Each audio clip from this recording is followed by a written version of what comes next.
আমাৰ মানে কলাইগাঁও অঞ্চলৰ পৰা এটা খুব দুৰ্ভাগ্যজনক ঘটনাই আমাৰ বেলতলী অঞ্চলত এটা ঘৰত মানে মানে মৃতদেহ দুটা পোৱা বুলি আমি খবৰ পালোঁ। এতিয়া লগে লগে আমাৰ ছিনিয়ৰ অফিচাৰসকলো আহিলে, থানাৰ পৰাও ষ্টাফ আহিলে আৰু দেখা পোৱা গ'ল যে দুজন মানুহৰ মানে মৃতদেহ পোৱা গৈছে, নৰেন্দ্ৰ শইকীয়া আৰু তেখেতৰ সহধৰ্মিনী দময়ন্তী শইকীয়া।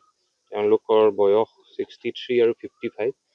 তেওঁলোকৰ মানে একেটা কোঠাতে দুজনৰ মৃতদেহ পোৱা গ'ল আৰু তাৰপিছত ডিঙিটো মানে ৰছী মাৰি থোৱা দেখা পোৱা গ'ল আৰু কাষতে কিছুমান পেষ্টিচাইডৰ বটলৰো আমি পোৱা গ'ল।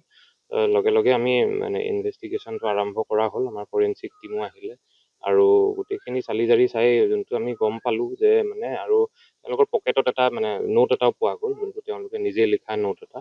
তাত মানে দেখি পেলাই গোটেইখিনি গম পোৱা গ'ল যে এইটো এটা মানে ছুইচাইডৰ ঘটনা। তেওঁলোকে নিজৰ ইচ্ছাৰে এটা মানে এনেকুৱা এটা ষ্টেপ ল'লে আৰু মানে যোনটো তেওঁলোকে নোটতো লিখিছে এইটো তেওঁলোকৰ মানে আৰ্থিক অৱস্থা প্লাছ মানে অসুস্থতাৰ বাবেও তেওঁলোকে এনেকুৱা এটা ষ্টেপ ল'লে বুলি লিখিছে আৰু সেইটো কাৰণে গোটেই এনেকুৱা এটা ষ্টেপ ল'লে তেওঁলোকে।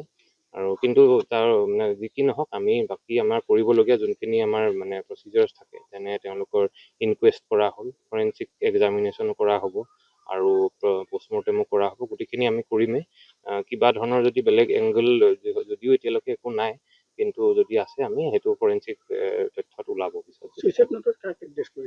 ছুইচাইড নোট এটাটো পুলিচকে এড্ৰেছ কৰিছে বাৰু। তাত লিখিছে যে মানে আৰু কাৰো দুখ নাই, এইটো আমাৰ নিজৰ এটা মানে নিজৰ ইচ্ছাৰে এটা লোৱা ডিচিশ্যন আৰু এটা তেওঁলোকৰ ল'ৰা দুজন আছে, তেওঁলোকৰো এড্ৰেছ কৰি কিবা এটা কথা লিখিছে, পাৰ্চনেল কথা। ত' সেইখিনি তাৰ বাহিৰে বাকী মানে বাকী আমাৰ যোনখিনি ইনভেষ্টিগেটিভ প্ৰচিজাৰ আছে সেইখিনি চলি আছে।